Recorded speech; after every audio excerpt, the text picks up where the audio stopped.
Nakaka-sweet eh. Good morning. Yan, nagluto ko ng salmon. Prito na yan. Lagyan ko na ng ano. Yung nagisahan ko. At saka lagyan buyas, matis, bawang, luya, sili. Lagyan itlog, dalawa. Yan, kamatis.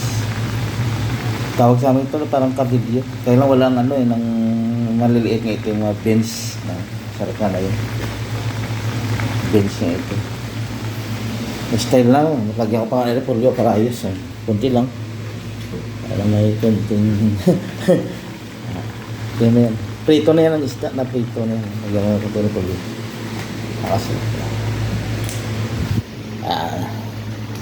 Kasi yan para may sabaw-sabaw. Itlog, dalawa itlog. Lagay ko mga sito yan. Ano yan, isda nga prito ko na, salmon. Tapos gisa ko muna mga ricado. Kaya tubig, konti. Itlog. Lagyan ko lang konti repolyo para may gulay din, para may sustansya. Kasi diskarte lang. Dapat may ano yan eh, yung beans nga itim. Nakalimutan ko ng tawag. Kasi sarap yan. Yan talaga ginalo ito. Ang tuyo lang lagyan ko, tuyo na lang itim. Tuyo. Yan, kasi ito.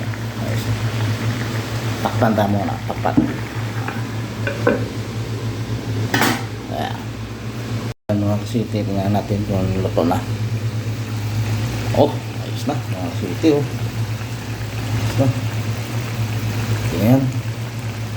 Ayan, mga kasiti, oh. Ayun na mga kasiti. Ayan. Ang tawag sa aming kariga dito, parang tawag dito. Lumutan ko ang tawag dito. Chado. Chado. Yan. Sa aming kardillas ito yung tawag. May itlog. Lagyan ko lang repolyo. Kombinasyon ko lang para may gulay. Ayos. Ayun na mga kasiti.